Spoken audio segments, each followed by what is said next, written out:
अस्सलाम वालेकुम। यूनिट 8 है आपका और ये है नेटिकेट्स। नेटिकेट्स क्या होते हैं?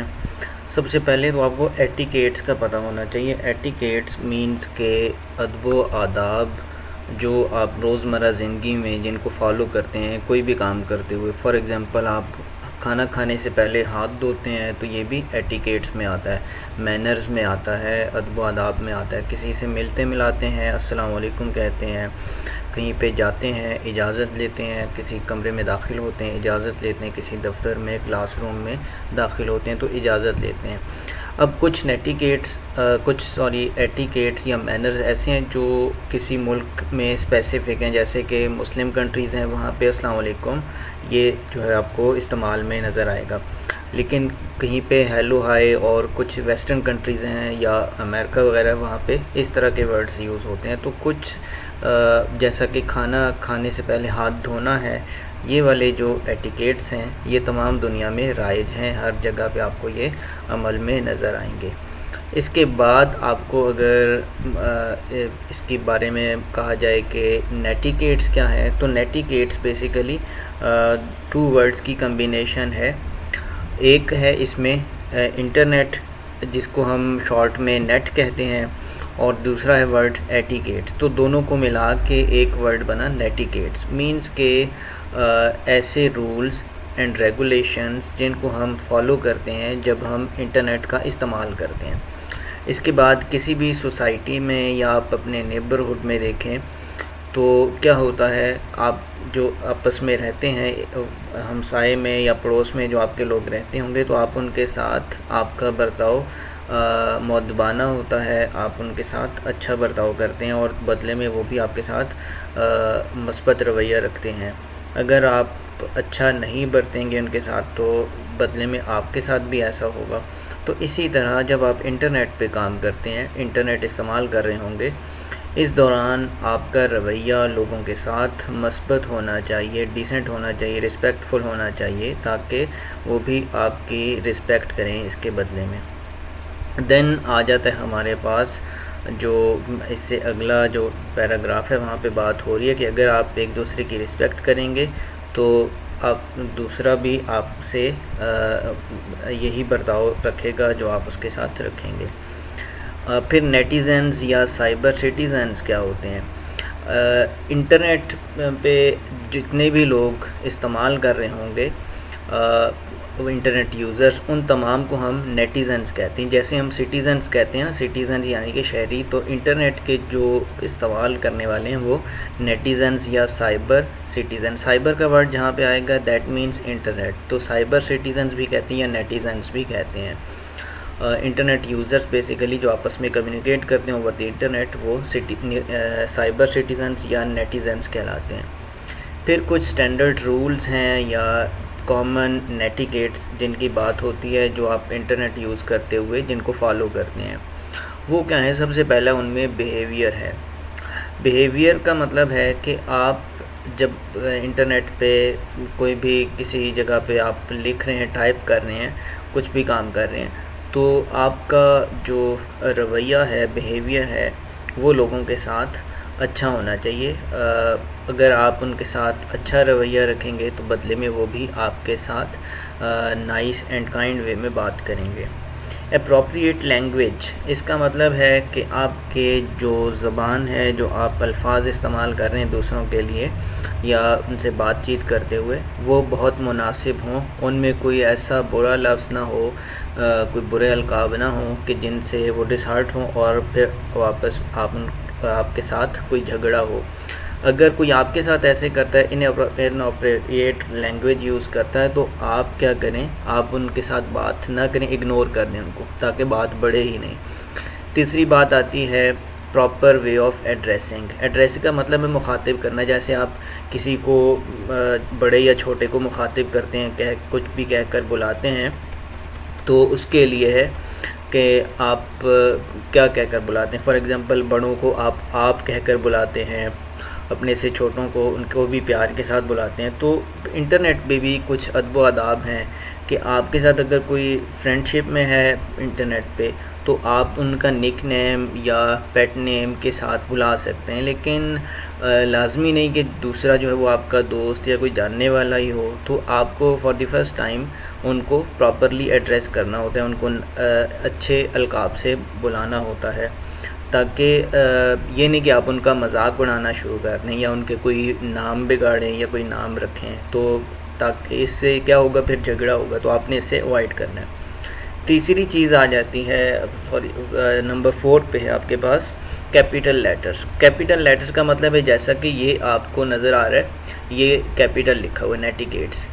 तो इस तरह का जब आपके पास ऑल लेटर्स कैपिटल होंगे तो इंटरनेट पे इसका मतलब ये होता है कि आप बहुत रूड आपका बिहेवियर है, आप बहुत गुस्सा जो है वो दिखा रहे हैं या एटीट्यूड दिखा रहे हैं। तो आपको तमाम कैपिटल लेटर्स नहीं यूज़ करने होते, आपको मिक्स यूज़ करना होता है, शॉर्ट भी और कैपिटल भी, दोनों का मिक्सचर आपने यूज़ करना, जैसे इंग्लिश में आप यूज़ करते हैं, ताकि दूसरे पे अच्छा इंप्रेशन पड़े। और क्योंकि जो दूसरा है वो आपको देख नहीं रहा होता, आपके टाइपिंग की वो नज़र आ रही होती है। इसके बाद है आपको करेक्ट स्पेलिंग्स यूज़ करने और ग्रामर। अब कई जगह पे आप लिखते हैं THN और साथ में X लिख देते हैं। अब दूसरा लाजमी नहीं कि उसको समझे कि आपने क्या लिखा है। थैंक्स, अब आपका मतलब ये थैंक्स होगा, लेकिन दूसरा उसको कोई और मतलब ले सकता है। इसी तरह WT आपने लिखता है वट, और दूसरा उसको वेट भी समझ सकता है। तो आपको प्रॉपर जो है वो शॉर्ट नहीं लिखना होता, उसमें प्रॉपर स्पेलिंग आपने यूज़ करके फुल स्पेलिंग के साथ, ट्रू स्पेलिंग के साथ आपने ग्रामर भी सही यूज़ करनी होती है, ताकि दूसरे को बात क्लियरली समझ आए। क्योंकि वो आपकी जो आपने टाइप किया होता है वही पढ़ रहा होता है, उसको आप ख़ुद नहीं नज़र आ रहे होते या आपका कहा हुआ सुन नहीं रहा होता। तो आपको जो अपने अल्फाज हैं वो क्लियर किस तरह से करने हैं, स्पेलिंग और ग्रामर जो है करेक्ट होनी चाहिए। रिस्पेक्टफुल ट्रीटमेंट, ये भी इस तरह की बात है कि आपका बिहेवियर जो है दूसरे के साथ अच्छा हो, तो बदले में वो भी आपके साथ मिसबिहेव नहीं करेगा, अच्छा और रिस्पेक्टफुल रवैया रखेगा। Proper emote icons, emote icons क्या होते हैं? इमोट आइकन दो वर्ड का कम्बिनेशन है, एक है इमोशंस और दूसरा आइकन्स। अब इमोजीज़ भी कहते हैं इनको। तो ये ऐसे सिंबल्स हैं जो आपके एक्सप्रेशंस को शो करते हैं, इमोशंस को शो करते हैं। जैसा कि आप गुस्से में हैं, आप हंस रहे हैं, आप सैड हैं, या कोई भी डिफरेंट तरह के आपको इमोशंस हो सकते हैं। तो उनको शो करने के लिए जो आइकन्स यूज़ करते हैं उनको इमोट आइकन्स कहते हैं। अब आपकी हैप्पीनेस, सरप्राइज्ड या सैडनेस, जिस तरह के भी इमोशंस होंगे वो इनकी मदद से आप शो करते हैं। क्योंकि आप वाइल टाइपिंग आप दूसरे को कैसे बता सकते हैं कि आप जोक कर रहे हैं या आप गुस्से में हैं या आप सीरियस बात कर रहे हैं, तो आपको इनका यूज़ करना पड़ रहा है। अब आपको करना ये होता है कि इंटरनेट यूज़ करते हुए आपको प्रॉपर यूज़ करना पड़ता है इमोट आइकन्स का। अब कोई सीरियस बात हो रही है तो वहाँ पे ये नहीं है कि आप उस पर स्माइली ऐसा यूज़ करें, स्माइली भी कहते हैं इनको आमतौर पे, अब के उसमें हंसी हो या आप हंसने हो, को कहका लगा रहे हो, तो इस तरह का आपने यूज़ नहीं करना होता। आपको मुनासिब जो है इमोट आइकन्स उनका यूज़ करना है, ताकि पता चले आप बात सीरियस कर रहे हैं या आप जोक कर रहे हैं, जो भी। इसके बाद आती है इंफॉर्मेशन शेयरिंग। इंफॉर्मेशन शेयरिंग का यहाँ पे आपने इसको अवॉइड करना है कि आपकी पर्सनल इंफॉर्मेशन किसी भी ग्रुप में कहीं पे आप चैट कर रहे हैं, टाइप कर रहे हैं, कुछ भी किसी ब्लॉग पे काम कर रहे हैं, तो आपको वहाँ पे कमेंट्स करते हुए या कोई भी काम करते हुए आपको अपनी इंफॉर्मेशन नहीं देनी होती।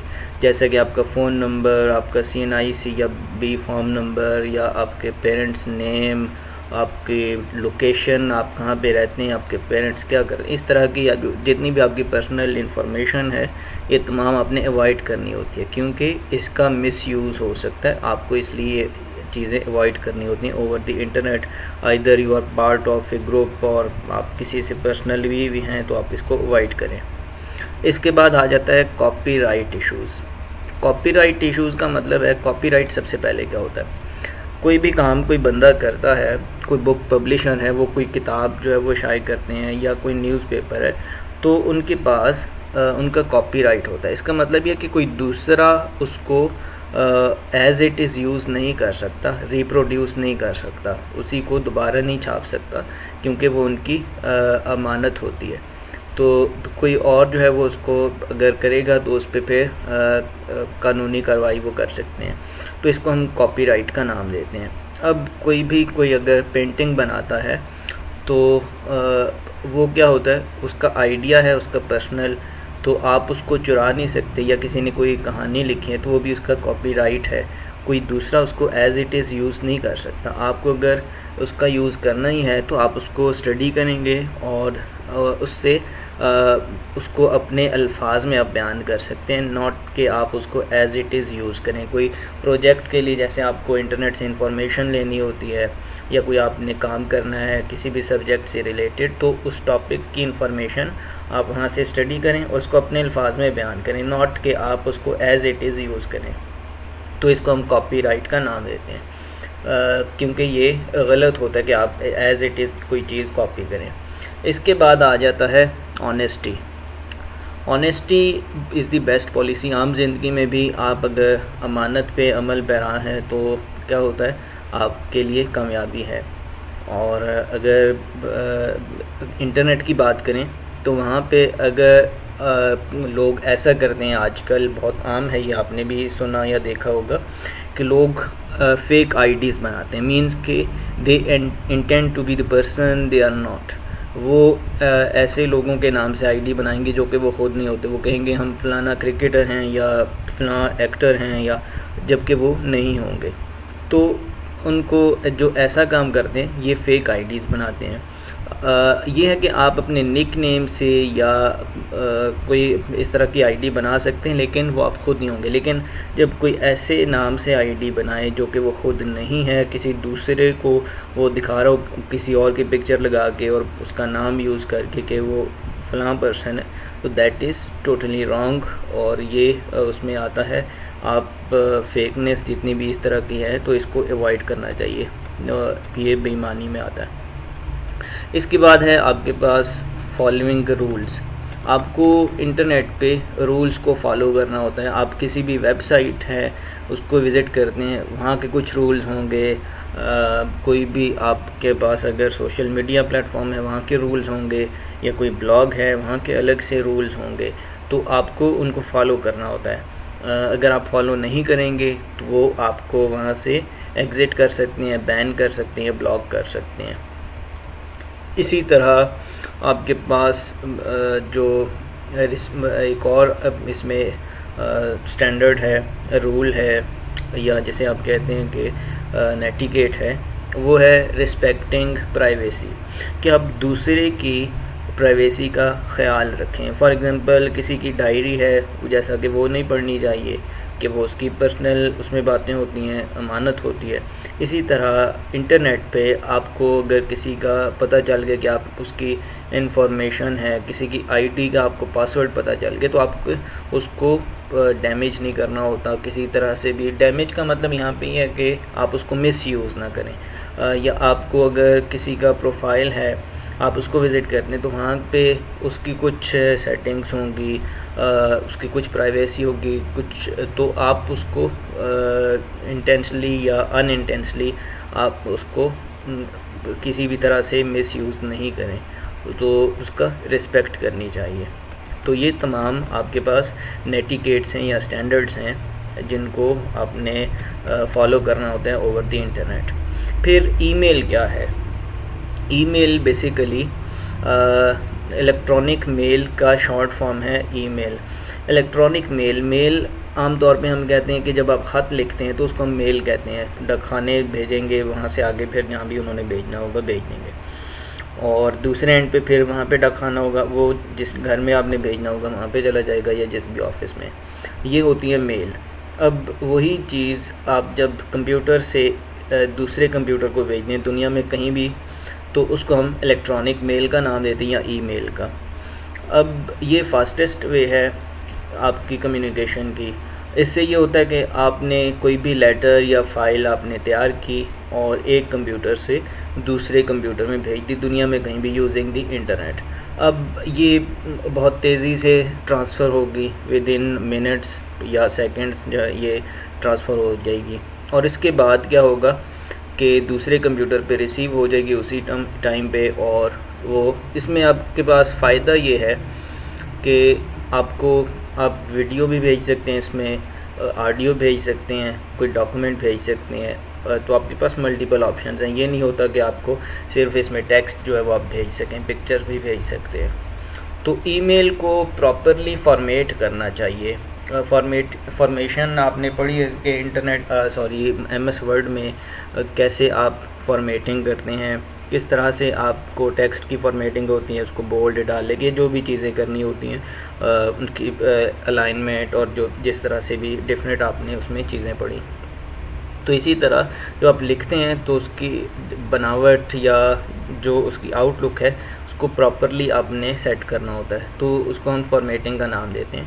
कंपोनेंट्स हैं कुछ ईमेल के जिनको आपने फोकस करना होता है जब आप ईमेल टाइप करते हैं या भेजते हैं किसी को। तो उसमें सबसे पहला है सब्जेक्ट। सब्जेक्ट का मतलब ये है कि ये टाइटल होता है, ईमेल किस बारे में है आप वहाँ पे मेंशन करते हैं। अगर आप सब्जेक्ट नहीं लिखेंगे तो ईमेल वाले जिसको जा रही है उसको पता नहीं चलेगा। जब रिसीव होगी तो वहाँ पे सब्जेक्ट की जगह लिखा हुआ आएगा नो सब्जेक्ट। तो मतलब ये है कि उसको पता नहीं चलेगा आपने किस बारे में ईमेल भेजी है और वो इसको इम्पोर्टेंस नहीं देगा। हो सकता है वो इग्नोर कर दे अनइम्पॉर्टेंट समझ के और बात के लिए छोड़ दे या उसकी नज़र से ना गुजरे। तो आपने सब्जेक्ट लाजमी लिखना होता है। सब्जेक्ट का वजह से ये होता है कि उसको पता चल जाता है आपने किस मौजू पे किस बारे में आपने भेजी है, ये ईमेल भेजी है। फॉर एग्ज़ाम्पल आप किसी को ईद कार्ड भेज रहे हैं, कोई इन्विटेशन भेज रहे हैं, तो आप लिखेंगे कि ये ईद ग्रीटिंग्स या इस तरह का सब्जेक्ट लिखेंगे रेलिवेंट। अगर कोई और काम भेज रहे हैं तो आप वो भी साथ में सब्जेक्ट में आप वो लिखेंगे ताकि रिसीव जब हो तो उसको देखने वाले को पता चल जाए। इसके बाद है प्रॉपर स्टार्ट। प्रॉपर स्टार्ट का मतलब ये है कि जब आप ख़त अगर लिखते हैं तो शुरू में लिखते हैं सर, मैडम या डियर या रिस्पेक्टेड फादर या मदर, डियर फादर या मदर या रिस्पेक्टेड सर या मैडम।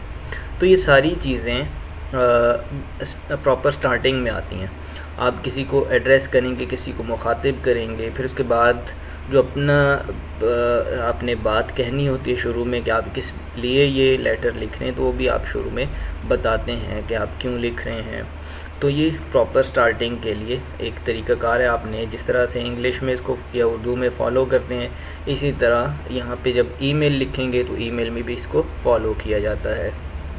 इस तरह से कुछ इनिशियल लाइंस में आपने बताना होता है कि आप क्यों ये लिख रहे हैं।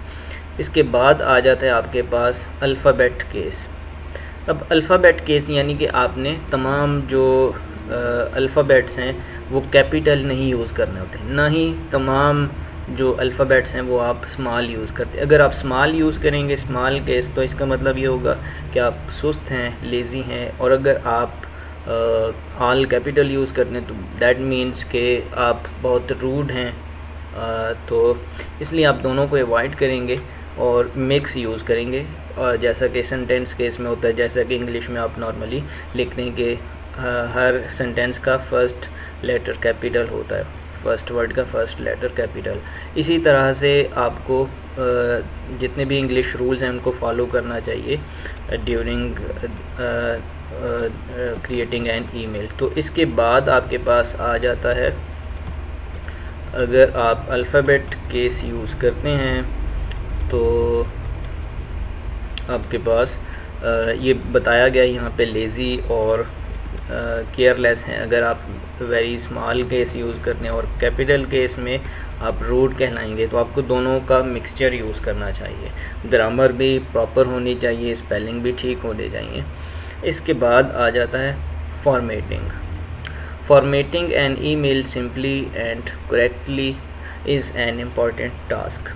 अब प्रॉपर फॉर्मेट किस तरह से मीन्स कि बहुत कलरफुल ना हो, बहुत स्टाइलिश या जिसमें ओवर वर्क जैसे आप कहते हैं ना, बहुत ज़्यादा अगर आप सजावट करनी किसी चीज़ की तो फिर जो देखने वाला है वो बजाय पढ़ने के उस सजावट पे ध्यान देगा। तो आपको जो अपना टेक्स्ट होता है उस पर फोकस करना चाहिए कि आप जो बाकी काम कर रहे हैं वो सही होना चाहिए, ना कि आप उसकी जो बोल्ड, इटालिक और कलरफुलनेस और इस साइड पे बहुत ज़्यादा फोकस ये भी करना चाहिए। ये चीज़ें भी ज़रूरी हैं, लेकिन ये नहीं कि आप उसमें बहुत कलर्स और स्टाइल यूज़ करना शुरू कर दें, तो क्योंकि ये देखने वाले का ध्यान जो है वो उस पर हट जाएगा, कंटेंट से हट जाएगा, और वो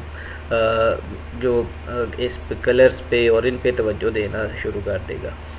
फिर लेआउट आ जाता है। लेआउट का मतलब है कि आपका जो टेक्स्ट लिखा हुआ है उसकी अरेंजमेंट किस तरह की है, वो कैसा नज़र आ रहा है। सेंटेंसेस जो होते हैं वो आपके डिफरेंट पैराग्राफ्स में हो सकते हैं, कहीं पे आपको लिस्ट अगर यूज़ करनी है तो आप उनको पॉइंट्स में लिख सकते हैं, यूजिंग बुलेट्स एंड नंबरिंग आप उनको अलग कर सकते हैं। तो इससे ये होगा कि पढ़ने वाले को ज़्यादा समझ आती है।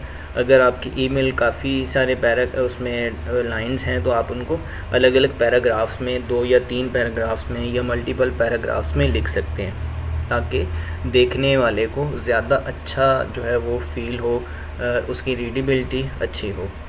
इसके बाद अटैचमेंट्स आ जाती हैं। अटैचमेंट्स ऐसी फ़ाइल्स को कहते हैं जो आप किसी भी ईमेल के साथ भेज सकें। उसमें पिक्चर्स भी आ सकती हैं, डॉक्यूमेंट भी आ सकते हैं, एक्सेल की फ़ाइल आ सकती है, या कोई सॉन्ग ऑडियो आ सकता है, या कोई वीडियो आ सकती है, कुछ भी इसमें आ सकता है। तो आपको क्या करना होता है, वो कोई भी फ़ाइल आप अटैच कर सकते हैं, और ये सोचना होता है, आपने देखना होता है, रिव्यू करते हैं आपके जो आपकी फ़ाइल है वो करेक्ट होनी चाहिए। जो आप भेज रहे हैं, अगर आपने पिक्चर भेजनी है तो वो पिक्चर रेलिवेंट होनी चाहिए। ये नहीं कि आप कोई ड्राइंग की हुई है तो आप वो भेज दें साथ में, जबकि आपने भेजनी कोई काम किया हो, उसकी पिक्चर भेजनी हो। तो ये आपको लाजमी देखना होता है, इसको चेक करना होता है। सिग्नेचर का मतलब है कि आप किसी को कोई ईमेल लिख रहे हैं तो उसमें, या कोई मैसेज लिख रहे हैं, आखिर में आपका नाम या निक नेम ऑटोमेटिकली उसमें आ जाए, तो आप सेट कर देते हैं पहले से, ईमेल की सेटिंग्स में सिग्नेचर ऐड कर देते हैं, और जब भी आप ईमेल कोई भी लिखेंगे तो उसके आखिर में आपका सिग्नेचर ऑटोमेटिकली आ जाएगा। आपको कोई निक नेम हो सकता है, कोई कोटेशन हो सकती है, या कोई इंटरेस्टिंग लाइन जो आपको अच्छी लगती है वो हो सकती है। तो लेकिन इसमें आपने ये ख्याल रखना है कि आपका पर्सनल डाटा ना होगा, आपका फ़ोन नंबर या कोई और इसके अलावा कोई एड्रेस वगैरह, ये चीज़ें नहीं होनी चाहिए, ताकि क्योंकि कभी ईमेल किसी और को भी जा सकती है, लाजमी नहीं कि आपके जानने वाला हो, तो वो इसको मिस यूज़ कर सकते हैं। इस इंफॉर्मेशन को आपने नहीं इंक्लूड करना होता। इसके बाद रिव्यू का ऑप्शन है। रिव्यू का मतलब है, ये भी इसमें आता है स्टैंडर्ड्स में, कि आप आखिर में तमाम चीज़ों को चेक करते हैं, जो आपने लिखा है, जो आपने फाइल्स इंक्लूड की हैं, अटैचमेंट जितनी भी हैं, उन सबको आप देखते हैं कि आपकी वही हैं जो आपने इसमें शामिल करनी थी, जो आपने भेजनी थी, और जो सब्जेक्ट है वो आपका उसमें लिखा हुआ है या नहीं, उसकी फॉर्मेटिंग, उसका लेआउट, तमाम चीज़ें आप चेक करते हैं। फिर आप उस पर सेंड का बटन उस पर क्लिक करेंगे और फिर आपका जो ईमेल है वो आप भेजते हैं। तो ये आपका यूनिट है जो एक्सरसाइज इसके अलावा है, तो वो आप ऑलरेडी इसमें पढ़ चुके हैं, वही चीज़ें एक्सरसाइज में आप सॉल्व करेंगे। तो ये था नेटिकेट्स किस तरह से हैं, ये यूनिट आपका यहाँ पे कंप्लीट होता है। अस्सलाम वालेकुम। आई होप सो कि आपको समझ आ गई है।